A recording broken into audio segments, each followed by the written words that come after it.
Hey guys, this is Heather from healthyveganrecipes.net. Today I'm going to show you a recipe for a dip that you can make. It's based on miso, and I'll be posting the recipe on the website, so if you want to skip ahead to that, head over there.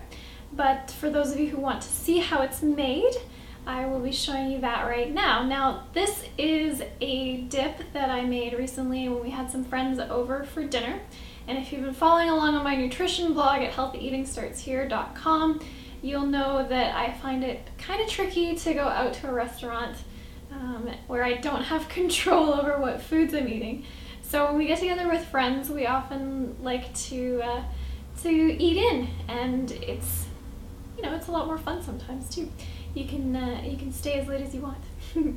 So today I will show you one of the dips that I made, and I made a whole range of appetizers for our meal, and the last set of appetizers was a bunch of different vegetables made into fries, although I didn't actually fry them. I steamed them and just put a little bit of seasoning on them, and then I had some various dips to go with them, and one of them was this miso dip. So let's get started on that. So the base, as I said, is miso. And you can get different types. This mugi miso is made with barley, I think. Yep, barley. And soybeans. You can find different types that have rice or just soybeans, or there's probably some other ones, but I can't think of any right now. So just take a forkful, and what it looks like inside is this. Now, the important thing to know about miso is that it is a soy product, and soy has a carbohydrate in it that humans cannot digest, but when it is fermented, like miso, we can. So that's why miso is one of the few soy products that I use. To that miso, I'm going to add some apple cider vinegar, and it's important to look for the with mother, which means that it is a naturally fermented cider that still has the fermentation stuff in there. There are a lot of apple cider vinegars out there that are they're not naturally fermented. They're either flavored or whatever.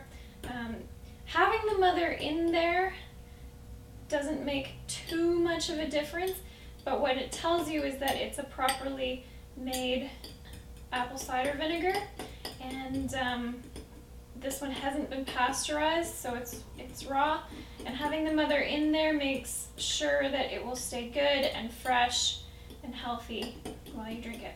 If someone knows any reason why the mother is actually important to be in there, you can let me know, leave me a comment.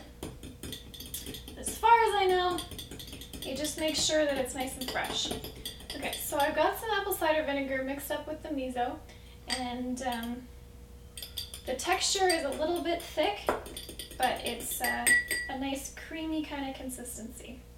Now to this, for flavoring, I'm going to add a little bit of tamari, which is like soy sauce, but tamari is one that is naturally fermented. It actually traditionally is scooped off the top of when they make miso, but they now ferment tamari on its own.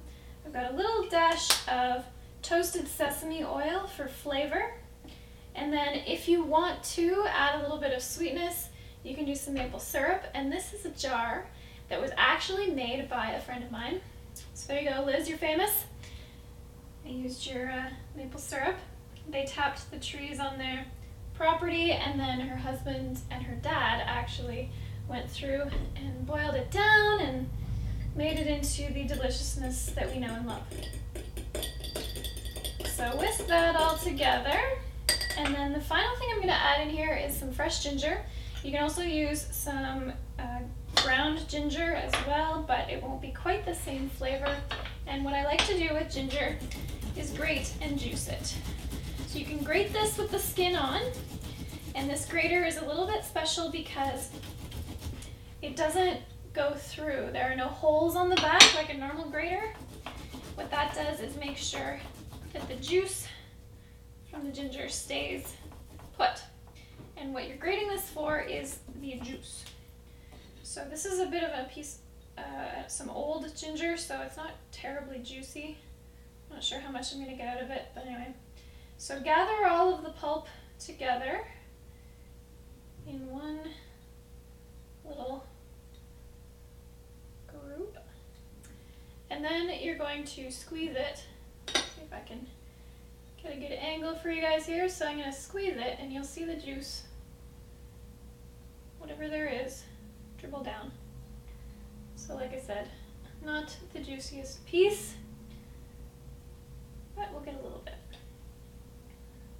If you buy ginger that looks fresher, not quite so wrinkled, this one's been in my fridge for a little bit, so yeah, not so much juice. Give that one last whisk together, and if you can leave this to sit for about half an hour, the flavors will come together really nicely, and it'll be a taste explosion. Now I'm also going to add some sesame seeds in here, just for a little bit of crunch and personality. These are some sesame seeds that are unhulled, so they're a little bit more brown than the ones you would normally see. And I've actually soaked, sprouted, and then dehydrated these seeds, so they're going to be very easy to digest. The brown ones are the only ones that will sprout. The white ones that have had their hulls taken off will not sprout. So get that mixed in there, and you've got yourself a beautiful dipping sauce. So as my meal, I served this with some steamed sweet potato, beet, and what was the last one? Rutabaga. But you can choose whatever type of vegetables you want. I've done this in the past with carrots, zucchini, peppers, basically anything that you can make into like a little stick that you can dip. You can use forks or you can use your hands, whichever you have more fun with. We like to do hands. And you can steam them. You can do some raw. You can do some baked. You can fry them if you want. So however you do it, you can get a whole bunch of different vegetables made into fries, and then you can use this dip. I also, the other night, I used an avocado dip, where I just blended an avocado with a little bit of lime juice, some water, and a little bit of cayenne to spice it up. And then the third dip I did was a sunflower seed dip, where I took some sunflower seeds that I'd also soaked, sprouted, and then dehydrated, blended them up with a little bit of water, some dill, and some nutritional yeast, and that was a really nice dip as well. So I had 3 vegetables, 3 dips, and then you can kind of mix and match. So however you do it, I hope you enjoy this Sesame-Miso vegan dip for your dinner. You can even thin this out a little bit more, use it as a salad dressing. However you do it, hope you enjoy it. You can find the recipe over at healthyveganrecipes.net.